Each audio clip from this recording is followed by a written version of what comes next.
ਕੀ ਕਹਿੰਦੇ ਹੋ ਨੀਲੀ ਪੱਗ ਵਾਲੇ ਸੁਖਬੀਰ ਬਾਦਲ ਤੁਹਾਡੇ ਸੀਐਮ ਬਣ ਜਾਣਗੇ? ਤਰਲੇ ਕੱਢੂ ਜੀ, ਹੁਣ ਨਹੀਂ ਕੱਢਣੇ ਸ਼ੁਰੂ ਕਰ ਦਿੱਤੇ। ਤੁਸੀਂ ਜਦੋਂ ਕਹਿੰਦੇ 12 ਵਜੇ ਇਹਨਾਂ ਨੇ ਕਹਿਣਾ ਸ਼ੁਰੂ ਕਰਤਾ ਜੀ ਅਸੀਂ ਉਹਨਾਂ ਨਾਲ ਸਮਝੌਤਾ ਕਰਾਂਗੇ। ਕਿਉਂ ਕਿਹਾ ਹੈ? बीजेपी ਨੂੰ ਸਮਝਦੇ ਆ ਤੇ ਉਹ ਆਕੜ ਕੇ ਨਹੀਂ ਆਣਗੇ, ਮਤਲਬ ਇਹ ਸਥਿਤੀ ਨਹੀਂ ਹੋਣੀ। ਮਗਰ ਤੋਂ ਤਰਲੇ ਤੋਂ ਸ਼ੁਰੂ ਕਰ ਦਿੱਤੇ, ਉਹ ਤਾਂ ਨਹੀਂ ਕਰਤੇ। ਅਕਾਲੀ ਦਲ ਬਸਪਾ ਨੂੰ ਕੀ ਸਮਝਦਾ ਜੀ? ਤੁਸੀਂ ਸਮਝ ਜੇ ਦੋ ਉਹਨਾਂ ਦੇ ਬੰਦੇ ਆ ਕੇ ਤੁਹਾਨੂੰ ਪਰਾ ਕਰ ਦੇਣਾ। ਤੇ ਸ਼੍ਰੋਮਣੀ ਅਕਾਲੀ ਦਲ ਦਾ ਜੇ ਤੁਹਾਡਾ ਅਲਾਈਅੰਸ ਹੋ ਜਾਂਦਾ ਹੈ ਫਿਊਚਰ, ਤੁਸੀਂ ਕਹਿ ਰਹੇ ਹੋ ਤਰਲੇ ਕੱਢ ਰਹੇ ਸਮਝੌਤੇ ਕਰਨ ਨੂੰ, ਤੇ ਕੈਪਟਨ ਅਮਰਿੰਦਰ ਨੂੰ ਕਿੱਦਾਂ ਕਾਬੂ ਕਰੋਗੇ? ਕੈਪਟਨ ਅਮਰਿੰਦਰ ਸਿੰਘ ਤੇ ਬੀਜੇਪੀ ਢੀਂਡਸਾ ਸਾਹਿਬ ਨੂੰ ਕਿੱਦਾਂ ਕਾਬੂ ਕਰੋਗੇ? ਕਾਬੂ ਕੀ ਸੱਟਾ ਬਾਜ਼ਾਰ ਜਿਹੜਾ ਹੈਗਾ ਜੀ ਇਸ 'ਚ ਸਭ ਤੋਂ ਇੰਪੋਰਟੈਂਟ ਮੰਨਿਆ ਜਾਂਦਾ ਹੈ, ਤੇ ਸੱਟੇ ਬਾਜ਼ਾਰ ਨੇ ਚਵਾਨੀ ਦਾ ਸੱਟਾ ਵੀ ਜਿਹੜਾ ਨਾ ਤਾਂ ਭਾਜਪਾ ਤੇ ਲਾਇਆ ਨਾ ਕਿਸਾਨਾਂ ਤੇ ਲਾਇਆ। 35000 ਕਰੋੜ ਦੇ ਕਰੀਬ ਸੱਟਾ ਲੱਗਿਆ ਹੀ ਕਾਂਗਰਸ ਤੇ ਆਪ ਤੇ ਹੈ। ਤੀਜੇ ਨੰਬਰ ਤੇ ਉਹ ਸ਼੍ਰੋਮਣੀ ਅਕਾਲੀ ਦਲ ਤੇ ਲੱਗਿਆ ਹੋਇਆ। ਤੁਸੀਂ ਕਿਸੇ ਗਿਣਤੀ 'ਚ ਹੀ ਨਹੀਂ ਆ ਪਾਏ, ਫਿਰ ਵੀ ਕਹਿੰਦੇ ਭਾਜਪਾ ਕਹਿ ਰਹੀ ਹੈ ਅਸੀਂ ਡਿਸਾਈਡਿੰਗ ਅਥਾਰਟੀ ਹੋਵਾਂਗੇ। ਸਰਕਾਰ ਇੱਕ ਜਿਹੜੀ ਆ ਬੀਜੇਪੀ ਦੀ ਬਣੇਗੀ। ਕੋਈ ਆંકੜੇ ਦੱਸੋ ਨਾ ਕਿੱਦਾਂ ਗਰਾਊਂਡ ਕੀ ਕਹਿੰਦੇ ਹੋ? ਦੂਜੀ ਗੱਲ ਹੈ ਪੰਜਾਬ ਦੇ ਪਾਣੀਆਂ ਦੇ ਉੱਤੇ, ਪੰਜਾਬ ਦੇ ਪੋਲੂਸ਼ਨ ਦੇ ਉੱਤੇ ਇਹ ਕੁਝ ਬੋਲਦਾ ਨਹੀਂ ਹੈ। ਇਹ ਬੋਲਦਾ ਸਿਰਫ ਹਮ ਫਰੀ ਇਹ ਕਰ ਦੇंगे ਜੀ, ਹਮ ਪੀਗੇ। ਇਹ ਤੇ ਬੱਚਿਆਂ ਵਾਲੀਆਂ ਖੇਡਾਂ ਤੇ ਫਰੀ ਦੇ ਚਲੋ। ਜਿਸ ਤਰ੍ਹਾਂ ਨਾ ਬੁੱਧੂ ਲੋਕ ਬੈਠੇ ਆ ਸਾਹਮਣੇ। ਭਾਰਤੀ ਜਨਤਾ ਪਾਰਟੀ ਹੀ ਸਰਕਾਰ ਬਣਾਏ। ਸ਼੍ਰੋਮਣੀ ਅਕਾਲੀ ਦਲ ਸਮਝੌਤਾ ਹੋਏਗਾ ਤਾਂ ਹੀ ਬਣ ਸਕਦੀ ਹੈ। ਕੈਪਟਨ ਨਾਲ ਸਮਝੌਤਾ ਕਰਕੇ, ਢੀਂਡਸੇ ਨਾਲ ਸਮਝੌਤਾ ਕਰਕੇ ਤੁਸੀਂ ਸਰਕਾਰ ਤਾਂ ਨਹੀਂ ਬਣਾ ਸਕਦੇ। ਕਿਉਂਕਿ ਇਹਨਾਂ ਤਿੰਨਾਂ ਪਾਰਟੀਆਂ ਦੇ ਵਿੱਚ ਜਦੋਂ 19-21 ਦਾ ਫਰਕ ਹੋਣਾ, ਇਹਨਾਂ ਸਰਕਾਰ ਨਹੀਂ ਬਣਾ ਸਕਦੀ। ਇਹਨਾਂ ਨੂੰ ਜ਼ਰੂਰਤ ਪੈਣੀ ਹੈ ਕਿਸੇ ਚੌਥੇ ਬੰਦੇ ਦੀ, ਚੌਥੇ ਦੀ। ਅਸੀਂ ਵੀ ਤੁਸੀਂ ਹੋ ਚੌਥੇ। ਬਿਲਕੁਲ।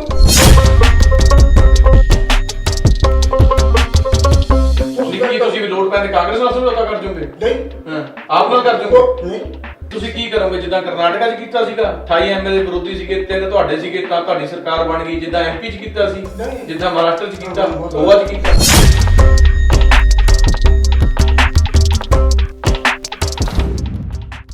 ਸਤਿ ਸ਼੍ਰੀ ਅਕਾਲ। ਸਕਰੋਲ ਪੰਜਾਬ ਦੇਖ ਰਹੇ ਦਰਸ਼ਕਾਂ ਦਾ ਬਲਜੀਤ ਮਰਵਾਹਾ ਵੱਲੋਂ ਸਵਾਗਤ ਹੈ। ਸੋ ਸਭ ਨੂੰ ਇੰਤਜ਼ਾਰ ਹੈਗਾ 10 ਮਾਰਚ ਦਾ।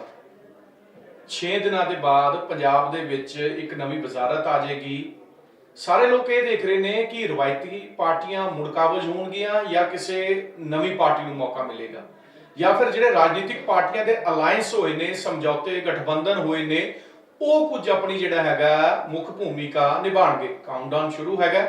ਸੋ ਇਸ ਵਿਸ਼ੇ ਤੇ ਅੱਜ ਅਸੀਂ ਚਰਚਾ ਕਰਨ ਜਾ ਰਹੇ ਹਾਂ, ਤੇ ਸਾਡੇ ਨਾਲ ਇਸ ਚਰਚਾ ਦੇ ਵਿੱਚ ਮੌਜੂਦ ਨੇ ਪੰਜਾਬ ਭਾਜਪਾ ਬੁੱਧੀਜੀਵੀ ਸੈੱਲ ਦੇ ਕਨਵੀਨਰ ਨੇ ਸਵਰਨ ਸਿੰਘ, ਸਾਬਕਾ ਆਈਐਸ ਨੇ, ਸੇਵਾ ਮੁਕਤ। ਸੋ ਇਹ ਕੀ ਸੋਚਦੇ ਨੇ ਕਿ ਭਾਜਪਾ ਕਿੰਗਮੇਕਰ ਬਣ ਪਾਏਗੀ ਜਾਂ ਫਿਰ ਕੁਝ ਹੋਰ ਪ੍ਰਸਥਿਤੀਆਂ ਰਹਿਣਗੀਆਂ? ਕੁਝ ਜਿਹੇ ਸਵਾਲ ਜਵਾਬ ਸਵਰਨ ਸਿੰਘ ਜੀ ਨਾਲ। ਸੋ ਸਵਰਨ ਸਿੰਘ ਜੀ, ਸਭ ਤੋਂ ਪਹਿਲਾਂ ਸਕਰੋਲ ਪੰਜਾਬ ਸਵਾਗਤ ਹੈ ਜੀ ਪਹੁੰਚਣ ਤੇ। ਥੈਂਕ ਯੂ ਜੀ, ਮਿਹਰਬਾਨੀ ਜੀ। ਸੋ ਸਰ, ਆਪਣੀ 7 ਮਹੀਨੇ ਪਹਿਲਾਂ ਮੁਲਾਕਾਤ ਹੋਈ ਸੀ। ਹਾਂਜੀ। ਤੇ ਉਸ ਟਾਈਮ ਤੁਸੀਂ ਦਾਅਵਾ ਕੀਤਾ ਸੀ, ਹਾਲਾਂਕਿ ਚੋਣਾਂ ਦੀ ਕੋਈ ਅਨਾਉਂਸਮੈਂਟ ਨਹੀਂ ਹੋਈ ਸੀ, ਕੋਈ ਪਾਰਟੀਆਂ ਦੇ ਸਮਝੌਤੇ ਨਹੀਂ ਹੋਏ ਸੀਗੇ। ਉਸ ਟਾਈਮ ਤੁਸੀਂ ਦਾਅਵਾ ਕੀਤਾ ਸੀ ਭਾਜਪਾ 60% ਸੀਟਾਂ ਲੈ ਜਾਏਗੀ। ਅੱਜ ਕੀ ਕਹਿੰਦੇ? ਦੇਖੋ, ਅੱਜ ਦੇ ਜੋ ਹਾਲਾਤ ਬਣੇ ਆ ਤੁਹਾਡੇ ਸਾਹਮਣੇ ਹੈ ਜੀ, ਤੁਸੀਂ ਆਪੇ ਕਹਿ ਦਿੱਤਾ ਜੀ। ਪੰਜਾਬ ਦੇ ਵਿੱਚ ਜਿਹੜਾ ਰਾਜਨੀਤਿਕ ਮਾਹੌਲ ਹੈ ਜੀ, ਉਹ ਪਿੱਛੇ ਜੇ ਬਹੁਤ ਬੁਰੀ ਤਰ੍ਹਾਂ ਖਰਾਬ ਹੋਇਆ। ਕਾਂਗਰਸ ਦੀ ਤੁਸੀਂ ਇਨਫਾਈਟਿੰਗ ਦੇਖ ਲਈ ਹੈ, ਕਿਸ ਤਰ੍ਹਾਂ ਇਹਨਾਂ ਦੇ ਵਿੱਚ ਧੜੇ ਬਣ ਗਏ, ਇੱਕ ਦੂਜੇ ਨੂੰ ਡਾਇਰੈਕਟਲੀ ਸਿੱਧਾ ਅਪੋਜ਼ ਕਰ ਰਹੇ ਨੇ ਜੀ। ਤੁਸੀਂ ਦੂਜੇ ਪਾਸੇ ਅਕਾਲੀ ਦਲ ਨੂੰ ਦੇਖ ਲਿਆ, ਅਕਾਲੀ ਦਲ ਦੇ ਉੱਤੇ ਕਿੰਨੇ ਗੰਭੀਰ ਦੋਸ਼ ਲੱਗੇ ਹੋਏ ਜੀ। ਸਿੱਖੀਜ਼ਮ ਦੇ ਵਿੱਚ ਸਭ ਤੋਂ ਵੱਡਾ ਰਿਲੀਜਨ ਹੁੰਦਾ ਤੇ ਸਭ ਤੋਂ ਸਾਡਾ ਸ਼੍ਰੀ ਗੁਰੂ ਗ੍ਰੰਥ ਸਾਹਿਬ। ਚਲੋ, ਇਹ ਚੀਜ਼ ਤਾਂ ਵੋਟਰ ਸਾਡਾ ਡਿਸਾਈਡ ਕਰ ਚੁੱਕਿਆ ਹੈ, ਵੋਟ ਉਹ ਪਾ ਚੁੱਕਿਆ ਹੈ। ਮੈਂ ਤੁਹਾਨੂੰ ਗਰਾਊਂਡ ਦੱਸਣ ਲੱਗਾ। ਅੱਛਾ, ਠੀਕ ਹੈ, ਰਿਐਲਿਟੀ ਦੱਸਣ ਲੱਗਾ। ਠੀਕ ਹੈ ਜੀ। ਦੋ ਪਾਰਟੀਆਂ ਵੱਡੀਆਂ ਇਹ ਸੀ, ਇੱਕ ਪਾਰਟੀ ਇੰਟਰੋਡਿਊਸ ਹੋਈ ਹੈ ਜਿਹੜੀ ਆਮ ਆਦਮੀ ਪਾਰਟੀ। ਹੁਣ ਆਮ ਆਦਮੀ ਪਾਰਟੀ ਜਿਹੜੀ ਹੈ ਜੀ, ਇਹਨਾਂ ਪਾਰਟੀਆਂ ਤੋਂ ਦੁਖੀ ਹੋ ਕੇ ਜੀ, ਜਿਹੜੀ ਪਬਲਿਕ ਹੈ ਉਹਨਾਂ ਦੇ ਵਿੱਚੋਂ ਆਵਾਜ਼ ਉੱਠਦੀ ਹੈ, ਜਿਹੜੀ ਇਹਨਾਂ ਨੇ ਉਸ ਨੂੰ ਅੱਗੇ ਵਧਾਉਣ ਦੀ ਕੋਸ਼ਿਸ਼ ਕੀਤੀ ਹੈ ਕਿ ਕਿਸੇ ਹੋਰ ਨੂੰ ਮੌਕਾ ਦੇਣਾ ਚਾਹੀਦਾ ਜੀ। ਵੀ ਇਹਦਾ ਪਾਰਟੀ ਨੇ ਤਾਂ ਬੜਾ ਖਰਾਬ ਕਰ ਦਿੱਤਾ, ਕੋਈ ਕਿਸੇ ਹੋਰ ਨੂੰ ਮੌਕਾ ਦੇਣਾ ਚਾਹੀਦਾ। ਹੁਣ ਇਹਦੇ ਵਿੱਚ ਇੱਕ ਗੱਲ ਹੈ ਕਿ ਆਮ ਆਦਮੀ ਪਾਰਟੀ ਦਾ ਬੇਸ ਕੋਈ ਨਹੀਂ ਹੈ ਪੰਜਾਬ ਦੇ ਵਿੱਚ। ਮੈਂ ਕਿਉਂ ਕਹਿੰਦਾ ਕਿ ਹਰ ਇੱਕ ਦਾ ਕਾਡਰ ਬੇਸ ਹੈ ਥੱਲੇ। ਜਿਸ ਤਰ੍ਹਾਂ ਭਾਵੇਂ ਧਰਮ ਦੇ ਉੱਤੇ ਟਿਕਿਆ, ਭਾਵੇਂ ਕਿਸੇ ਹੋਰ ਚੀਜ਼ ਤੇ ਟਿਕਿਆ, ਕਮਿਟਡ ਵੋਟਰਸ ਹੈ। ਇਹਨਾਂ ਦਾ ਬੇਸ ਕੋਈ ਨਹੀਂ ਹੈ। ਇਹ ਬੇਸ ਬਣਾਉਂਦੇ ਦਿੱਲੀ ਤੋਂ ਬਿਜਲੀ ਨੂੰ ਛੱਡਦੀ ਆਪਾਂ ਪਹਿਲੀ ਵਾਰ ਚ ਜਦੋਂ ਪੰਜਾਬ ਚ ਇਹਨਾਂ ਨੇ ਫਾਈਟ ਕੀਤੀ ਲੀਡਰ ਆਫ ਆਪੋਜੀਸ਼ਨ ਬਣ ਗਏ ਸੀਗੇ, ਸੈਕਿੰਡ ਆ ਗਏ ਸੀਗੇ, ਉਹ 5 ਸਾਲਾਂ ਜੇ ਬੇਸ ਨਹੀਂ ਬਣਾਇਆ ਹੋਣਾ ਕੋਈ ਇਹਨਾਂ ਨੇ ਆਪਣਾ। ਬੇਸ ਕੀ ਬਣਿਆ ਜੀ ਤੁਸੀਂ ਦੇਖ ਲਓ। ਚਲੋ ਵਿਧਾਇਕ ਛੱਡ ਕੇ ਅਗਲਾ ਕਰ 5 ਸਾਲ ਕੇਜਰੀਵਾਲ ਚੁੱਪ ਰਿਹਾ, ਇਹ ਬੇਸ ਸੀ। ਜੇ ਬੇਸ ਬਣਿਆ ਤਾਂ ਆਉਂਦਾ ਆਣ ਕੇ ਲੋਕਾਂ ਦੇ ਮਸਲੇ ਹੱਲ ਕਰਦਾ ਜੀ। ਇਹ ਜਿਸ ਵੇਲੇ ਇਲੈਕਸ਼ਨ ਹੋਈ ਹੈ 2-3 ਮਹੀਨੇ ਪਹਿਲਾਂ ਆਇਆ ਜੀ, ਤੇ ਇਸ ਦਾ ਮਤਲਬ ਵੀ ਇਸ ਤਰ੍ਹਾਂ ਇੱਥੇ ਘਰ ਹੀ ਕੋਈ ਨਹੀਂ ਹੈ। ਇੱਕ ਤੇ ਗੱਲ ਇਹ, ਭਗਵੰਤ ਮਾਨ ਨੇ ਕੁਝ ਨਹੀਂ ਕੀਤਾ। ਭਗਵੰਤ ਮਾਨ ਕੱਲਾ ਕੀ ਕਰਦਾ ਜੀ, ਇੱਕੋ ਤੇ ਇੱਕ ਲੀਡਰ ਹੈ, ਫੇਸ ਹੈ ਪਾਰਟੀ ਦਾ, ਸੀਐਮ ਫੇਸ ਹੈ ਪਾਰਟੀ ਦਾ, ਨਾਂ ਹੈ ਦੂਜਾ ਪੰਜਾਬ ਚ, ਉਹਨੇ ਉਹ ਵੀ ਅਟੈਂਡ ਕਰਨਾ, ਇਹ ਵੀ ਅਟੈਂਡ ਕਰਨਾ। ਭਗਵੰਤ ਮਾਨ ਤੋਂ ਇਲਾਵਾ ਦੱਸੋ ਨਾ ਕਿਹੜਾ ਕੋਈ ਲੀਡਰ ਹੈ ਇਹ ਆਪ ਦਾ, ਇੱਥੇ ਕੋਈ ਲੀਡਰ ਨਹੀਂ। ਮੈਂ ਜਿਹੜੀ ਗੱਲ ਕਰਨ ਲੱਗਾ ਸੀ ਤੇ ਆਪ ਜਿਹੜੀ ਆ ਜਿਹੜੀ ਜੋ ਇਹ ਇਮੇਜ ਬਣਾਉਂਦੇ ਪਏ ਜੀ। ਦੂਜੀ ਤੇ ਗੱਲ ਹੈ ਕਿ ਇਹਨਾਂ ਨੇ ਇੱਕ ਲੋਕਾਂ ਨੂੰ ਬਹੁਤ ਵੱਡਾ ਧੋਖਾ ਦਿੱਤਾ ਜੀ। ਇਹ ਜੇ ਕਹਿੰਦੇ ਆ ਨਾ ਕਿ ਅਸੀਂ ਬੜੇ ਇਮਾਨਦਾਰ ਹੈ, ਉਹ ਬਿਲਕੁਲ ਹੀ ਨਹੀਂ ਹੈ। ਕੇਜਰੀਵਾਲ ਜਿਹੜਾ, ਇਹਦੀ ਪੁਰਾਣੀ ਹਿਸਟਰੀ ਕੱਢ ਲਓ, ਇਹ ਨਾ ਤੇ ਬੇਈਮਾਨੀ ਔਰ ਨਾ ਹੀ ਦੇਸ਼ ਨਾਲ ਗਦਾਰੀ, ਨਾ ਹੀ ਪੰਜਾਬ ਨਾਲ ਗਦਾਰੀ, ਕੰਪਰੋਮਾਈਜ਼ ਕਰਦਾ ਹੈ, ਪਰਵਾਹ ਨਹੀਂ ਕਰਦਾ, ਕਹਿੰਦੇ ਕੋਈ ਬਾਤ ਨਹੀਂ। ਉਹ ਤਾਂ ਉਹ ਬੰਦਾ ਨਾ ਜੀ, ਉਹਨੇ ਰਾਜ ਖੋਲ ਤੇ ਦਿੱਤੇ, ਜਿਹੜਾ ਉਹਦਾ ਦੋਸਤ ਹੈਗਾ ਸੀ। ਚਲੋ ਉਹ ਛੱਡੀ ਆਪਾਂ ਗੱਲਾਂ ਕਾਂਗਰਸੀਆਂ ਦੀ ਗੱਲ ਛੱਡੀਏ, ਆਪਾਂ ਇਹ ਗੱਲ ਕਰੀਏ ਵੀ ਸਰਕਾਰ ਕਿਹੜੀ ਪਾਰਟੀ ਦੀ ਬਣਨ ਜਾ ਰਹੀ ਹੈ। ਮੈਂ ਸਿੱਧੀ ਗੱਲ ਕਰਾਂ, ਸੱਟਾ ਬਾਜ਼ਾਰ ਜਿਹੜਾ ਹੈਗਾ ਜੀ ਇਸ 'ਚ ਸਭ ਤੋਂ ਇੰਪੋਰਟੈਂਟ ਮੰਨਿਆ ਜਾਂਦਾ ਹੈ, ਤੇ ਸੱਟੇ ਬਾਜ਼ਾਰ ਨੇ ਚਵਾਨੀ ਦਾ ਸੱਟਾ ਵੀ ਜਿਹੜਾ ਨਾ ਤਾਂ ਭਾਜਪਾ ਤੇ ਲਾਇਆ ਨਾ ਕਿਸਾਨਾਂ ਤੇ ਲਾਇਆ। 35,000 ਕਰੋੜ ਦੇ ਕਰੀਬ ਸੱਟਾ ਲੱਗਿਆ ਹੀ ਕਾਂਗਰਸ ਤੇ ਆਪ ਤੇ ਹੈ। ਤੀਜੇ ਨੰਬਰ ਤੇ ਉਹ ਸ਼੍ਰੋਮਣੀ ਅਕਾਲੀ ਦਲ ਤੇ ਲੱਗਿਆ ਹੋਇਆ। ਤੁਸੀਂ ਕਿਸੇ ਗਿਣਤੀ 'ਚ ਹੀ ਨਹੀਂ ਆ ਪਾਏ, ਫਿਰ ਵੀ ਕਹਿੰਦੇ ਭਾਜਪਾ ਕਹਿ ਰਹੀ ਹੈ ਅਸੀਂ ਡਿਸਾਈਡਿੰਗ ਅਥਾਰਟੀ ਹੋਵਾਂਗੇ। ਬਿਲਕੁਲ, ਕਿੱਦਾਂ ਹੋਣਗੇ? ਤੁਸੀਂ ਦੇਖ ਲਓ ਸਰਕਾਰ ਹੀ ਜਿਹੜੀ ਆ ਬੀਜੇਪੀ ਦੀ ਬਣੇਗੀ। ਕੋਈ ਆંકੜੇ ਦੱਸੋ ਨਾ, ਕਿੱਦਾਂ ਗਰਾਊਂਡ ਕੀ ਕਹਿੰਦੇ ਹੋ? ਮੈਂ ਤੁਹਾਨੂੰ ਦੱਸਦਾ, ਹਾਂ ਦੱਸੋ ਕਿਸ ਤਰ੍ਹਾਂ ਬਣੇਗਾ ਜੀ। ਜਿਸ ਤਰ੍ਹਾਂ ਇਹਨਾਂ ਦਾ ਗ੍ਰਾਫ ਰਿਹਾ ਹੈ, ਜਿਸ ਤਰ੍ਹਾਂ ਲੋਕੀ ਸੋਚਦੇ ਆ, ਇਹ ਆਮ ਆਦਮੀ ਪਾਰਟੀ ਨੇ ਡਿਊਰਿੰਗ ਇਲੈਕਸ਼ਨ ਬਹੁਤ ਵੱਡੀਆਂ ਗਲਤੀਆਂ ਕੀਤੀਆਂ। ਦੱਸੋ ਗਲਤੀਆਂ ਦੱਸੋ। ਇੱਕ ਭੁੱਲਰ ਸਾਹਿਬ ਦੀ ਕਿੰਨੀ ਵੱਡੀ ਗਲਤੀ ਹੈ, ਫਾਈਲ ਦੇ ਉੱਤੇ ਸਾਬਤ ਹੋ ਗਿਆ। ਕੇਜਰੀਵਾਲ ਨੇ ਰਿਫਿਊਜ਼ ਕੀਤਾ, ਦਸਤਖਤ ਨਹੀਂ ਕੀਤੇ। ਇਹ ਸਿੱਖ ਹਿਰਦਿਆਂ ਨੂੰ ਕਿਸ ਤਰ੍ਹਾਂ ਲੁੰਧ ਰਿਹਾ। ਦੂਜੀ ਗੱਲ ਹੈ ਪੰਜਾਬ ਦੇ ਪਾਣੀਆਂ ਦੇ ਉੱਤੇ, ਪੰਜਾਬ ਦੇ ਪੋਲੂਸ਼ਨ ਦੇ ਉੱਤੇ ਇਹ ਕੁਝ ਬੋਲਦਾ ਨਹੀਂ ਹੈ। ਇਹ ਬੋਲਦਾ ਸਿਰਫ ਹਮ ਫਰੀ ਇਹ ਕਰ ਦੇंगे ਜੀ, ਹਮ ਪੀ ਇਹ ਤਾਂ ਬੱਚਿਆਂ ਵਾਲੀਆਂ ਖੇਡਾਂ ਤੇ ਫਰੀ ਫਰੀ ਫਰੀ ਫਰੀ ਦੇ ਚਲੋ। ਜਿਸ ਤਰ੍ਹਾਂ ਨਾ ਬੁੱਧੂ ਲੋਕ ਬੈਠੇ ਆ ਸਾਹਮਣੇ। ਪਰ ਜੇ ਤੁਸੀਂ ਗੱਲ ਕਰ ਰਹੇ ਹੋ ਕਿ ਨੇ ਦਵਿੰਦਰਪਾਲ ਭੁੱਲਰ ਦੀ ਫਾਈਲ ਤੇ ਸਾਈਨ ਨਹੀਂ ਕੀਤੇ, ਦਵਿੰਦਰਪਾਲ ਭੁੱਲਰ ਨੂੰ ਸਿਰਫ ਉਹ ਬਾਹਰ ਲਿਆਉਣਾ ਚਾਹੁੰਦੇ ਆ ਜਿਹੜੇ ਖਾਲਿਸਤਾਨ ਸਮਰਥਕ ਹੈਗੇ ਆ, ਕਿ ਸਾਰਾ ਪੰਜਾਬ ਚਾਹੁੰਦਾ ਭੁੱਲਰ ਬਾਹਰ ਆ ਜੇ। ਮੇਰੀ ਗੱਲ ਸੁਣੋ ਜੀ ਜਿਹੜਾ ਕੋਈ ਸਰਦਾਰ ਦੇਖ ਲਓ, ਦਾੜੀ ਦੇਖ ਲਓ, ਉਹਨੇ ਬੁਲਾਈ ਹੈ ਤਾਂ ਉਹਨੂੰ ਅੱਤਵਾਦੀ ਕਹਾਂਗੇ ਆਪਾਂ। ਉਹ ਜੇ ਉਹਦੀ ਜੋ ਕੁਝ ਬਣਦਾ ਸੀ, ਜੇ ਉਹ ਸਜ਼ਾ ਪੂਰੀ ਹੋ ਚੁੱਕੀ ਹੈ, ਤੇ ਫਿਰ ਉਹਨੂੰ ਕਿਹੜੀ ਚੀਜ਼ ਨਾਲ ਬ੍ਰਾਂਡ ਕੀਤਾ ਜਾ ਰਿਹਾ ਜੀ? ਅਰੇ ਸਭ ਤੋਂ ਵੱਡੀ ਗੱਲ, ਚਲੋ ਬਿੱਟੇ ਤੇ ਹਮਲਾ ਕੀਤਾ ਸੀ, ਬਿੱਟਾ ਤਾਂ ਉਹਨਾਂ ਦਾ ਵਿਰੋਧ ਕਰਦਾ, ਉਹ ਵੀ ਟਰਬਨ ਫੇਸ ਹੈ। ਰਵਨੀਤ ਬਿੱਟੂ ਐਮਪੀ ਜਿਹੜੇ ਹੈਗੇ ਨੇ ਉਹ ਉਹਨਾਂ ਦਾ ਵਿਰੋਧ ਕਰਦੇ ਨੇ, ਤੇ ਸਰਦਾਰ ਹੀ ਵਿਰੋਧ ਕਰਦੇ ਨਹੀਂ। ਕੋਈ ਸੈਕਸ਼ਨ ਤੇ ਡਿਵੀਜ਼ਨ ਹਰ ਪਾਰਟੀ ਦੇ ਵਿੱਚ, ਹਰ ਕਮਿਊਨਿਟੀ ਚ ਹੁੰਦੀ ਹੈ ਜੀ। ਮੈਂ basically as a whole Sikhism ਦੀ ਗੱਲ ਕਰਦਾ ਜੀ। ਜ਼ਿਆਦਾ ਮਤਲਬ ਲੋਕ ਕਿੱਧਰ ਕਹਿ ਰਹੇ ਨੇ, ਤੁਸੀਂ ਇਹ ਕਹਿ ਰਹੇ ਹੋ? ਹਾਂ ਜੀ। ਤੇ ਇਹ ਤੇ ਨਾ ਬ੍ਰਾਂਡ ਕੀਤਾ ਜਾਵੇ ਨਾ ਕਿ ਜਿਹਨੇ ਸਿੱਖ ਦੇ ਦਾੜੀ ਰੱਖੀ ਜਾਂ ਅੰਮ੍ਰਿਤ ਛਕਿਆ ਜਾਂ ਗੱਲ ਕਰਦਾ ਤੇ ਉਹ ਅੱਤਵਾਦੀ ਹੈ। ਚਲੋ ਇਸ ਚੀਜ਼ ਨੂੰ ਛੱਡੀਏ ਸਰ, ਆਪਾਂ ਇਹ ਮੁੱਦੇ ਤੇ ਗੱਲ ਕਰੀਏ ਬਈ ਜਿੱਦਣ ਵੋਟਿੰਗ ਪੈ ਰਹੀ ਸੀ, 20 ਫਰਵਰੀ ਨੂੰ ਵੋਟਾਂ ਪੈ ਰਹੀਆਂ ਸੀ, ਉਸੇ ਦਿਨ ਗੱਲ ਉੱਠ ਕੇ ਆ ਗਈ ਸੀ। ਵਿਕਰਮ ਮਜੀਠੀਆ ਦੀ ਸਭ ਤੋਂ ਪਹਿਲਾਂ ਸਟੇਟਮੈਂਟ ਆਈ, ਭਾਜਪਾ ਪ੍ਰਤੀ ਬੜੇ ਨਰਮ ਹੋਏ ਸੀ। ਕੀ ਤੁਸੀਂ ਸਮਝੌਤਾ ਕਰ ਰਹੇ ਹੋ, ਕੁਝ ਉਹਨਾਂ ਨਾਲ ਹੋਣ ਜਾ ਰਿਹਾ ਭਾਜਪਾ ਦਾ? ਦੇਖੋ ਜੀ, ਮੈਂ ਇਸ ਦੇ ਉੱਤੇ ਕਮੈਂਟ ਨਹੀਂ ਕੁਝ ਕਰ ਸਕਦਾ। ਤੁਹਾਡੀ ਪਾਰਟੀ ਦੇ ਕਈ ਫਤਿਹ ਬਾਜਵਾ ਕਹਿ ਚੁੱਕੇ ਆ। ਸਾਡੀ ਨਹੀਂ, ਇਹ ਵੀ ਜੋ ਮਰਜ਼ੀ ਥੱਲੇ ਕੋਈ ਹੈ, ਤੁਹਾਡੀ ਪਾਰਟੀ ਦੇ ਹੀ ਨੇ ਸਾਰੇ, ਜੋ ਮਰਜ਼ੀ ਕੋਈ ਕਹਿੰਦਾ ਰਹੇ ਜੀ। ਫੈਸਲਾ ਹਾਈ ਕਮਾਂਡ ਨੇ ਲੈਣਾ ਜੀ, ਸੋਚ ਸਮਝ ਕੇ ਲੈਣਾ। ਮੈਂ ਤੁਹਾਨੂੰ ਹਾਲਾਤ ਦੱਸਦਾ ਜੀ, ਤੇ ਹਾਲਾਤ ਕਿੱਧਰ ਨੂੰ ਜਾਂਦੇ। ਕਿਉਂਕਿ ਜੇਕਰ ਕਿਉਂ ਮੈਂ ਇਹ ਗੱਲ ਕਹਿ ਰਿਹਾ ਕਿ ਭਾਰਤੀ ਜਨਤਾ ਪਾਰਟੀ ਹੀ ਸਰਕਾਰ ਬਣਾਏ। ਸ਼੍ਰੋਮਣੀ ਅਕਾਲੀ ਦਲ ਸਮਝੌਤਾ ਹੋਏਗਾ ਤਾਂ ਹੀ ਬਣ ਸਕਦੀ ਹੈ। ਕੈਪਟਨ ਨਾਲ ਸਮਝੌਤਾ ਕਰਕੇ, ਢੀਂਚੇ ਨਾਲ ਸਮਝੌਤਾ ਕਰਕੇ ਤੁਸੀਂ ਸਰਕਾਰ ਤਾਂ ਨਹੀਂ ਬਣਾ ਸਕਦੇ। ਮੈਂ ਤੁਹਾਨੂੰ ਜੋ ਗਿਣਤ ਹੈ ਨਾ ਉਹਦੇ ਮੁਤਾਬਕ ਦੱਸਣੀ ਜੀ। ਬਿਲਕੁਲ ਗਣਿਤ ਦੱਸੋ ਜੀ। ਤੁਹਾਨੂੰ ਮੈਂ ਤਿੰਨਾਂ ਪਾਰਟੀਆਂ ਦਾ ਇਮੇਜ ਦੱਸਿਆ ਕਿ ਥੱਲੇ ਜੀ। ਇਸ ਵੇਲੇ ਜੇ ਹੁਣ ਐਗਜ਼ੈਕਟ ਪੋਲ ਹੋਵੇ ਨਾ ਤੇ ਫਰਕ ਸਿਰਫ ਇੰਨਾ ਥੋੜੀਆਂ ਬਹੁਤੀਆਂ ਸੀਟਾਂ ਦਾ ਪਏਗਾ ਫਰਕ। 18-36 ਕਿ 19 ਕੀ ਬਹੁਤ ਨੇੜੇ ਦਾ। ਹਾਂ ਠੀਕ ਹੈ।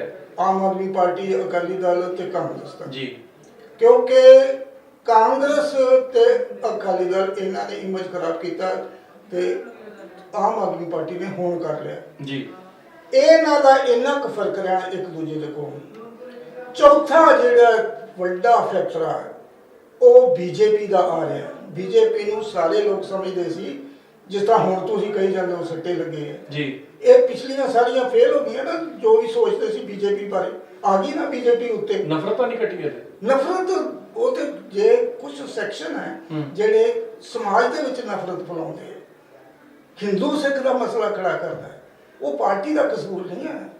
ਹਿੰਦੂ ਸਿੱਖ ਦਾ ਮਸਲਾ ਸ਼ਰਾਰਤੀ ਤਾਂ ਪਾਰਟੀ ਦੀ ਇਮੇਜ ਨੂੰ ਲੱਗਦੀ, ਸ਼ਰਾਰਤੀ ਲੋਕ ਹੈ ਨਾ। ਠੀਕ ਹੈ ਤੁਹਾਡੀ ਗੱਲ, ਪਰ ਤਾਂ ਇਮੇਜ ਡਿਫੈਕਟ ਤਾਂ ਪਾਰਟੀ ਦੀ ਹੋਣੀ ਹੈ। ਮੈਂ ਤੇ ਗੱਲ ਤੇ ਤੁਹਾਨੂੰ ਇਹ ਤੇ ਲਿਆਉਣਾ ਚਾਹੁੰਦਾ ਸੀ ਜੀ, ਤੇ ਭਾਵੇਂ ਕੁਝ ਵੀ ਲੋਕ ਕਹਿੰਦੇ ਰਹੇ ਜੀ, ਬੀਜੇਪੀ ਨੂੰ ਉੱਠੀ ਹੈ ਨਾ, ਤਾਂ ਹੁਣ ਤੁਸੀਂ ਇਸ ਵੇਲੇ ਵੀ ਮੈਂ ਦਾਅਵੇ ਨਾਲ ਕਹਿੰਦਾ ਜੀ ਕਿ 10 ਤਰੀਕ ਤੋਂ ਬਾਅਦ ਜਦੋਂ ਸਰਕਾਰ ਬਣੇਗੀ ਜੀ ਬੀਜੇਪੀ ਦੀ ਬਣੇਗੀ। ਕਿਉਂ ਜੀ, ਕਿਉਂ ਬਿਲਕੁਲ ਬਿਲਕੁਲ ਹੁਣ ਮੈਂ ਤੁਹਾਨੂੰ ਦੱਸਦਾ। ਬਿਲਕੁਲ, ਕਿਉਂਕਿ ਇਹਨਾਂ ਤਿੰਨਾਂ ਪਾਰਟੀਆਂ ਦੇ ਵਿੱਚ ਜਦੋਂ 19-21 ਦਾ ਫਰਕ ਹੋਣਾ, ਇਹਨਾਂ ਸਰਕਾਰ ਨਹੀਂ ਬਣਾ ਸਕਣੀ। ਇਹਨਾਂ ਨੂੰ ਜ਼ਰੂਰਤ ਪੈਣੀ ਹੈ ਕਿਸੇ ਚੌਥੇ ਬੰਦੇ ਦੀ, ਚੌਥੇ ਦੀ। ਅਸੀਂ ਵੀ ਤੁਸੀਂ ਉਹ ਚੌਥੇ, ਬਿਲਕੁਲ ਸਾਡੇ ਹੱਥ 'ਚ ਕਿੰਗ ਮੇਕਰ ਹੈ, ਜੋ ਮਰਜ਼ੀ ਸਿਚੁਏਸ਼ਨ ਹੋ ਜਾਏ। ਤੁਸੀਂ ਵੀ ਲੋੜ ਪੈਣ ਕਾਂਗਰਸ ਨਾਲ ਸਮਝੌਤਾ ਕਰ ਜੋਗੇ? ਨਹੀਂ, ਆਪ ਨਾਲ ਕਰ ਜੋਗੇ? ਨਹੀਂ, ਉਹ ਆਈਡੀਓਲੋਜੀ, ਉਹ ਮੈਂ ਤਾਂ ਕਹਿ ਰਿਹਾ ਕਿ ਇਹ ਆਈਡੀਓਲੋਜੀ ਹੈ, ਮੈਂ ਨਹੀਂ ਡਿਸਾਈਡ ਕਰਨੀ। ਲੇਕਿਨ ਜਿਹੜੀ ਚੱਲ ਰਹੀ ਹੈ ਚੀਜ਼ ਜੀ, ਉਹਦੇ ਵਿੱਚ ਆਪਾਂ ਦੇਖੀਏ ਨਾ ਕਿ ਇਹ ਪੋਸੀਬਲ ਨਹੀਂ, ਇਹ ਹਾਲਾਤ ਇਸ ਤਰ੍ਹਾਂ ਨਹੀਂ ਬਣ ਸਕਦੇ। ਕਿਸ ਤਰ੍ਹਾਂ ਬਣਨੇ ਨੇ ਇਹ ਮੈਂ ਨਹੀਂ ਕੁਝ ਕਹਿ ਸਕਦਾ ਇਸ ਵੇਲੇ, ਇਹ ਸਾਡੀ ਹਾਈ ਕਮਾਂਡ ਨੇ ਡਿਸਾਈਡ ਕਰ। ਨਹੀਂ, ਪਰ ਗਣਿਤ ਕੀ ਕਹਿੰਦਾ ਉਹ ਤੇ ਮੈਂ ਆ ਜਾਣਾ ਪਲੀਜ਼। ਪਰ ਕਿਉਂਕਿ ਇਹਨਾਂ ਨੇ ਸਰਕਾਰ ਕਿਸੇ ਨੇ ਨਹੀਂ ਬਣਾ ਸਕਣੀ, ਇਹਨਾਂ ਨੂੰ ਜ਼ਰੂਰਤ ਪੈਣੀ ਬੀਜੇਪੀ, ਕੈਪਟਨ ਅਮਰਿੰਦਰ ਸਿੰਘ ਦੀ, ਢੀਂਡਸਾ ਸਾਹਿਬ ਦੀ। ਕਿਉਂਕਿ ਢੀਂਡਸਾ ਸਾਹਿਬ, ਅਮਰਿੰਦਰ ਸਿੰਘ ਜੀ, ਇਹਨਾਂ ਨੇ ਪਿੰਡਾਂ ਦੇ ਵਿੱਚ ਹੋਲਡ ਹੈ। ਸਿੱਖ ਵੋਟਰਸ ਜਿਹੜੇ ਆ ਇਹਨਾਂ ਦੇ ਨਾਲ, ਜਿਸ ਤਰ੍ਹਾਂ ਬੀਜੇਪੀ ਦੇ ਨਾਲ ਅਰਬਨ ਵੋਟਰ ਜੁੜੇ ਹੋਏ ਨਾ, ਪੱਕੇ ਭਾਵੇਂ ਕੁਝ ਵੀ ਹੋ ਜਾਏ, ਇਸ ਤਰ੍ਹਾਂ ਇਹਨਾਂ ਨਾਲ ਵੀ। ਨਹੀਂ, ਤੁਸੀਂ ਕੀ ਕਰੋਗੇ? ਜਿੱਦਾਂ ਕਰਨਾਟਕਾ 'ਚ ਕੀਤਾ ਸੀਗਾ, 28 ਐਮਐਲਏ ਵਿਰੋਧੀ ਸੀਗੇ, 3 ਤੁਹਾਡੇ ਸੀਗੇ, ਤਾਂ ਤੁਹਾਡੀ ਸਰਕਾਰ ਬਣ ਗਈ। ਜਿੱਦਾਂ ਐਮਪੀ 'ਚ ਕੀਤਾ ਸੀ, ਜਿੱਦਾਂ ਮਹਾਰਾਸ਼ਟਰ 'ਚ ਕੀਤਾ, ਗੋਆ 'ਚ ਕੀਤਾ, ਮਤਲਬ ਕੋਈ ਨਹੀਂ। ਜਦੋਂ ਇਹ ਫੇਲ ਹੋ ਗਏ ਸਾਰੇ ਜੀ, ਤੇ ਅਸੀਂ ਅੱਗੇ ਬਹੁਤ ਗਿਣਤੀ 'ਚ ਹੋਏ, ਸਾਡੇ ਇੰਨੇ ਜ਼ਿਆਦਾ ਨੰਬਰ ਵੋਟਰ ਸੀਟਾਂ ਆ ਗਈਆਂ, ਤੇ ਸਰਕਾਰ ਤੇ ਫਿਰ ਅਸੀਂ ਬਣਾਉਣੇ ਫਰਜ਼ ਕੀਤਾ। ਜੇ ਨਹੀਂ ਵੀ ਬਣਦਾ, ਇਹਨਾਂ ਨੂੰ ਜ਼ਰੂਰਤ ਪੈਣੀ ਹੈ ਕਿ ਸਾਡੇ ਨਾਲ ਆ ਜਾਓ ਜੀ, ਦੂਜਾ ਕੋਈ ਸਾਡੇ ਨਾਲ ਆ ਜਾਓ, ਜਿਹੜਾ ਕਿ ਫੈਸਲਾ। ਕੀ ਕਹਿੰਦੇ ਹੋ, ਨੀਲੀ ਪੱਗ ਵਾਲੇ ਸੁਖਬੀਰ ਬਾਦਲ ਤੁਹਾਡੇ ਸੀਐਮ ਬਣ ਜਾਣਗੇ? ਤਰਲੇ ਕੱਢੂ ਜੀ। ਪਰ ਤੁਸੀਂ ਅੱਛਾ, ਤੁਸੀਂ ਤਰਲੇ ਕੱਢੇਗਾ। ਹੁਣ ਨਹੀਂ ਕੱਢਣੇ ਸ਼ੁਰੂ ਕਰ ਦਿੱਤੇ।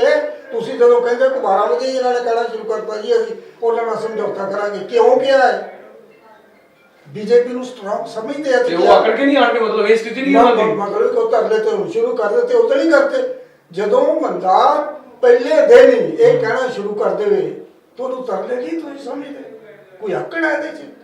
ਰਿਜ਼ਲਟ ਆਉਣ ਤੋਂ 20 ਦਿਨ ਪਹਿਲੇ ਕਹਿਣ ਲੱਗ ਗਏ, ਪਹਿਲੇ ਹੀ ਕਹਿਣ ਲੱਗ ਪਏ।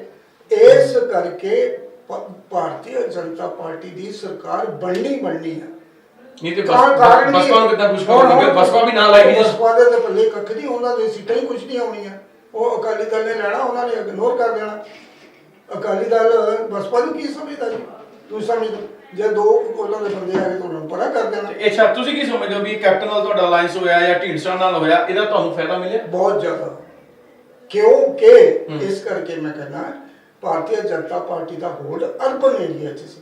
23 ਸੀਟਾਂ ਸੀ ਸਾਡੇ ਕੋਲ ਜੀ, ਤੇ ਸਾਰੀਆਂ ਅਰਬਨ ਏਰੀਆ ਸਿਟੀ। ਹਾਂ, ਤੇ ਕਿੰਨੇ ਚਿਰ ਤੋਂ ਅਸੀਂ ਕੰਮ ਕਰਦੇ ਰਹੇ ਜੀ। ਸਾਡੇ ਵਰਕਰ ਜਿਹੜੇ ਇਸ ਪਾਸੇ ਟ੍ਰੇਡ ਸੀ ਜੀ, ਪਿੰਡਾਂ ਦੇ ਵਿੱਚ ਉਹ ਅਕਾਲੀ ਦਲ ਦੇ ਉੱਤੇ ਡਿਪੈਂਡ ਕਰਦੇ ਸੀ ਜੀ। ਪਿੰਡਾਂ ਦੇ ਵਿੱਚ ਉਹ ਕਹਿੰਦੇ ਸੀ ਕਿ ਅਕਾਲੀ ਦਲ ਦਾ ਹੋਲਡ ਹੈ ਸਿੱਖਾਂ ਦੇ ਵਿੱਚ, ਲੋਕਾਂ ਦੀ ਪਿੰਡੂ ਵੋਟ ਜਿਹੜੀ ਸੀ, ਪਿੰਡੂ ਵੋਟ ਹੈ ਜੀ, ਤੇ ਉਹ ਉਹਨਾਂ ਤੇ ਡਿਪੈਂਡ ਕਰਦੇ ਸੀ। ਤੇ ਇਸ ਕਰਕੇ ਉਹਨਾਂ ਨੇ ਕੰਮ ਘੱਟ ਕੀਤਾ ਉੱਥੇ। ਹੁਣ ਪਿੰਡੂ ਵੋਟ ਜਿਹੜੇ ਆ ਥਰੂ ਕੈਪਟਨ ਅਮਰਿੰਦਰ ਸਿੰਘ ਜੀ ਤੇ ਸੁਖਦੇਵ ਸਿੰਘ ਢੀਂਡਸਾ ਜੀ, ਇਹਨਾਂ ਦੇ ਕਰਕੇ ਸਾਡੇ ਨਾਲ ਆ ਗਏ ਆ। ਤੇ ਸ਼੍ਰੋਮਣੀ ਅਕਾਲੀ ਦਲ ਦਾ ਜੇ ਤੁਹਾਡਾ ਅਲਾਈਅੰਸ ਹੋ ਜਾਂਦਾ ਹੈ ਫਿਊਚਰ, ਤੁਸੀਂ ਕਹਿ ਰਹੇ ਹੋ ਤਰਲੇ ਕੱਢ ਰਹੇ ਸਮਝੌਤੇ ਕਰਨ ਨੂੰ, ਤੇ ਕੈਪਟਨ ਅਮਰਿੰਦਰ ਨੂੰ ਕਿੱਦਾਂ ਕਾਬੂ ਕਰੋਗੇ? ਕੈਪਟਨ ਅਮਰਿੰਦਰ ਸਿੰਘ ਤੇ ਬੀਜੇਪੀ ਢੀਂਡਸਾ ਸਾਹਿਬ ਨੂੰ ਕਿੱਦਾਂ ਕਾਬੂ ਕਰੋਗੇ? ਕਾਬੂ ਕੀ ਕਰਨਾ? ਆਲਰੇਡੀ ਸਾਡਾ ਹਿੱਸਾ ਹੈ। ਉਹ ਨਹੀਂ ਕਹਿਣਗੇ ਕੈਪਟਨ ਦਾ ਸੀਐਮ ਰਹਿ ਚੁੱਕਾ? ਨਹੀਂ, ਉਹ ਤਾਂ ਸਾਡਾ ਹਿੱਸਾ ਹੈ। ਉਹ ਕਿਸ ਤਰ੍ਹਾਂ, ਉਹ ਤਾਂ ਪਹਿਲਾਂ ਹੀ ਸਾਡੇ ਨਾਲ ਆ ਚੁੱਕੇ ਆ। ਉਹ ਚੁੱਪ ਕਰ ਜਾਣਗੇ ਵੀ ਮੈਂ ਸੀਐਮ ਰਿਹਾ ਉਹਦੇ ਜੀ। ਜਦੋਂ 73 ਸੀਟਾਂ ਸਾਨੂੰ ਦਿੱਤੀਆਂ ਤੇ ਬਾਕੀ ਥੋੜੀਆਂ ਆਪ 35 ਉਹਨਾਂ ਦੀਆਂ 15 ਅੱਗੇ, ਉਹਨਾਂ ਦਾ ਸਾਨੂੰ ਪਹਿਲਾਂ ਹੀ ਮੰਨ ਲਿਆ ਬੀਜੇਪੀ ਨੂੰ ਵੀ ਜੋ ਕਰੋਗੇ ਮਨਜ਼ੂਰ ਹੈ।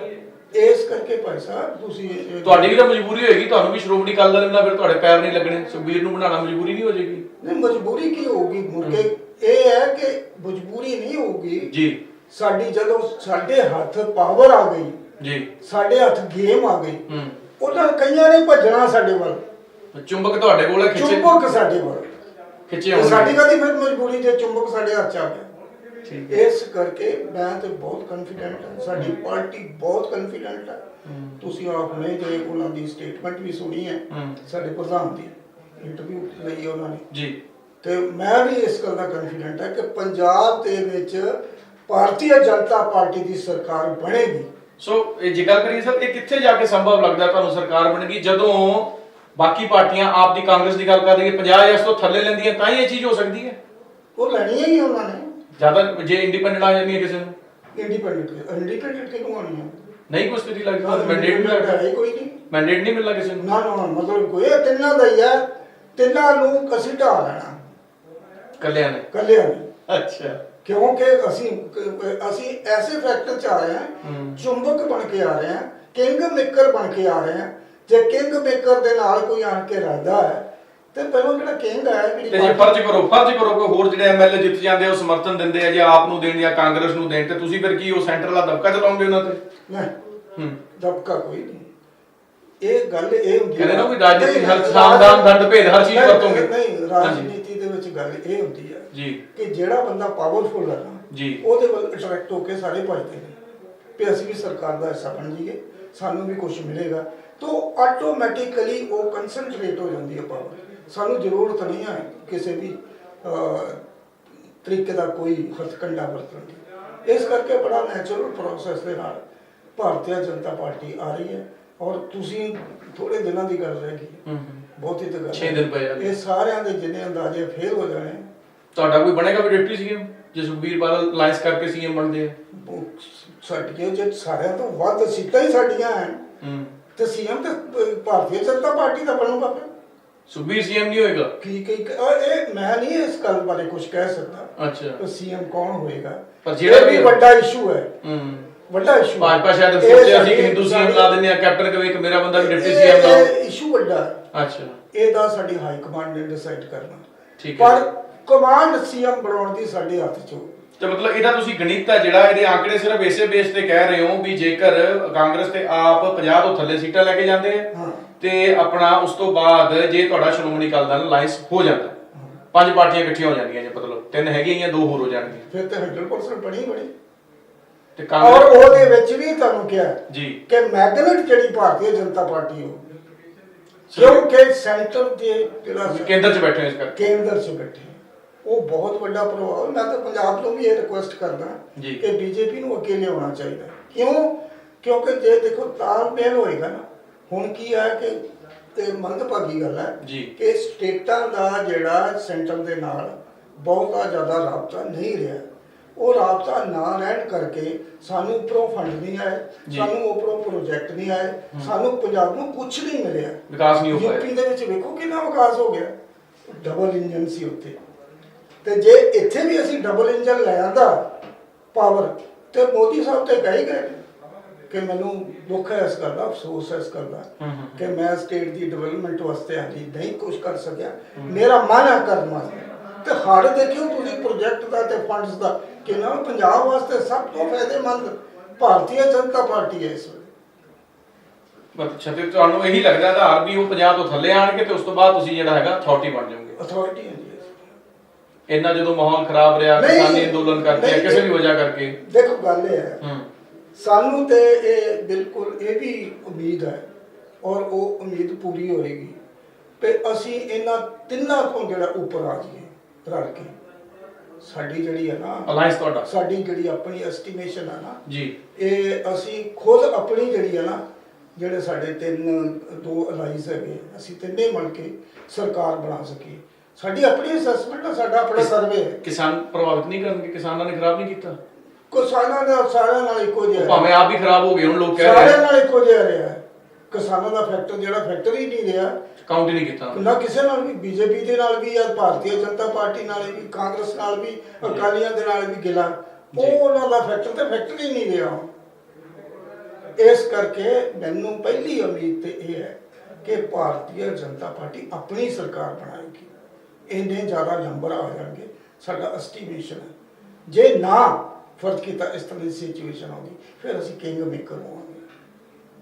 ਫਿਰ ਵੀ ਸਾਡੇ ਬੀਜੇਪੀ ਨੇ ਜਿਹੜਾ ਪ੍ਰੋਬਲਮ ਦੇ ਵਿੱਚ ਆ। ਤੇ ਸੁਖਬੀਰ ਬਾਦਲ ਨੂੰ ਕਿੱਦਾਂ ਲੈਣੇ ਹੋ? ਸੁਖਬੀਰ ਬਾਦਲ ਨੂੰ ਹਾਈ ਕਮਾਂਡ ਉਹਦੇ ਚ ਮਨ ਚ ਇੱਛਾ ਹੈ ਉਹਨਾਂ ਦੇ ਮੁੱਖ ਮੰਤਰੀ ਬਣਨ ਦੀ? ਬਿਲਕੁਲ 100% ਹੈ। ਹਰ ਹੀਲਾ ਵਰਤਣਗੇ, ਤਰਲਾ ਵੀ ਵਰਤਣਗੇ।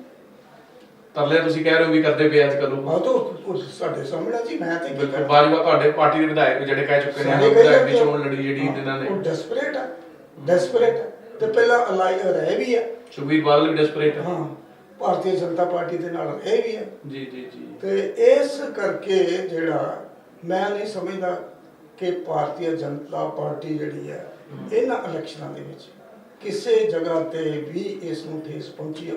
ਉਛਲੀ ਹੈ 2373 ਸੀਟਾਂ ਤੇ ਲੜੀ ਹੈ। ਪਹਿਲੀ ਤਾਂ ਗੱਲ ਕਿੰਨੀ ਵੱਡੀ ਗੱਲ ਹੈ। ਫਿਰ ਜੋ ਵੀ ਜਦੋਂ ਮਾਹੌਲ ਇਹਨਾਂ ਨਫ਼ਰਤ ਵਾਲਾ ਸੀ, ਹਾਂ, ਖਿਲਾਫ ਸੀ ਇਹਨਾਂ। ਫਿਰ ਦੂਜੀ ਗੱਲ ਹੈ ਕਿ ਜਿਹੜੇ ਵੋਟਰ ਜਿਹੜੇ ਪਿੰਡਾਂ ਦੇ ਵਿੱਚ ਸੀ ਜੀ, ਉਹਨਾਂ ਵੋਟਰਾਂ ਨੂੰ ਵੀ ਨਾਲ ਜੋੜ ਲਿਆ ਥਰੂ ਕੈਪਟਨ ਅਮਰਿੰਦਰ ਸਿੰਘ ਤੇ ਦੂਜੇ। ਤੇ ਬਾਕੀ ਰਹਿ ਕੀ ਗਿਆ ਜੀ ਫਿਰ। ਇਸ ਕਰਕੇ ਮੈਨੂੰ ਤੇ ਪੂਰਾ ਇਹ ਉਮੀਦ ਹੈ ਕਿ ਭਾਰਤੀ ਜਨਤਾ ਪਾਰਟੀ ਆਪਣੇ ਸਿਰ ਤੇ ਹੀ ਸਰਕਾਰ ਬਣਾਏ। ਜੇ ਨਹੀਂ ਬਣਦੀ ਤੇ ਫਿਰ ਇਹਨਾਂ ਨੇ ਸਾਡੇ ਨਾਲ ਤਰਲੇ ਕੱਢਣੇ। ਤੇ ਫਿਰ ਵੀ ਕਿੰਗ ਮੇਕਰ ਅਸੀਂ ਆ। ਕਿੰਗ ਮੇਕਰ ਤੇ ਸਭ ਤੋਂ ਪਹਿਲਾਂ ਫਿਰ ਆਪਣੀ ਪਾਰਟੀ ਬਾਰੇ, ਡਿਸਾਈਡਿੰਗ ਅਥਾਰਟੀ ਆਪਣੀ ਪਾਰਟੀ ਬਾਰੇ ਸੋਚਦਾ। ਜੀ ਜੀ ਜੀ। ਇਹਨਾਂ ਦੇ ਲੱਡੂ ਦੋਨਾਂ ਪਾਸੇ ਜਿਹੜਾ ਉਹ ਪਾਰਟੀ ਦੋਨਾਂ ਸਾਈਡ ਲੱਡੂ ਤੁਹਾਡੇ ਸਾਡੇ ਹੱਥ 'ਚ ਜੀ।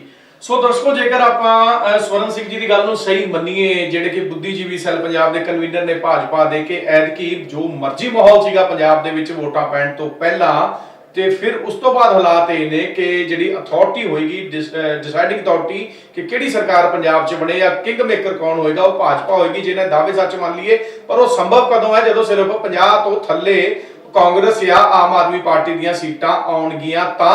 ਤੇ ਇਸ ਤੋਂ ਬਾਅਦ ਜਾ ਕੇ ਜੇਕਰ ਕਹਿ ਵੀ ਭਾਜਪਾ ਸਮਝੌਤੇ ਕਰਕੇ ਰੂਲ ਕਰ ਸਕਦੀ ਹੈ। ਸ਼੍ਰੋਮਣੀ ਅਕਾਲੀ ਦਲ ਇੱਕ ਬੜਾ ਵੱਡਾ ਫੈਕਟਰ ਰਹੇਗਾ ਜੇਕਰ ਉਹਦੇ ਨਾਲ ਇਹ ਸਮਝੌਤਾ ਕਰ ਲੈਂਦੇ। ਸੋ ਗਿਣ ਕੇ ਕਾਊਂਟਡਾਊਨ ਸ਼ੁਰੂ ਹੋ ਚੁੱਕਿਆ ਹੈ। 6 ਦਿਨ ਬਚੇ ਨੇ। 6 ਦਿਨਾਂ ਬਾਅਦ ਦੁਪਹਿਰ ਤੱਕ ਸਭ ਕੁਝ ਸਥਿਤੀ ਜਿਹੜੀ ਹੈ 10 ਮਾਰਚ ਨੂੰ ਸਾਫ਼ ਹੋ ਜਾਏਗੀ ਕਿ ਪੰਜਾਬ 'ਚ ਕਿਹਦੀ ਸਰਕਾਰ ਬਣ ਰਹੀ ਹੈ। ਤੇ ਜੇਕਰ ਇਹਨਾਂ ਦੇ ਦਾਅਵੇ ਸੱਚ ਹੁੰਦੇ ਨੇ ਸਵਰਨ ਸਿੰਘ ਦਾ, ਜ਼ਰੂਰ ਆਪਾਂ ਉਹਨਾਂ ਨਾਲ ਫਿਰ ਇੱਕ ਵਾਰੀ ਫੇਰ ਗੱਲਬਾਤ ਕਰਾਂਗੇ। ਸੋ ਸਾਡੇ ਸਟੂਡੀਓ 'ਚ ਪਹੁੰਚਣ ਲਈ ਤੁਹਾਡਾ ਬਹੁਤ ਬਹੁਤ ਧੰਨਵਾਦ ਜੀ। ਬਹੁਤ ਬਹੁਤ ਧੰਨਵਾਦ ਜੀ ਤੁਹਾਡਾ, ਸ਼ੁਕਰੀਆ।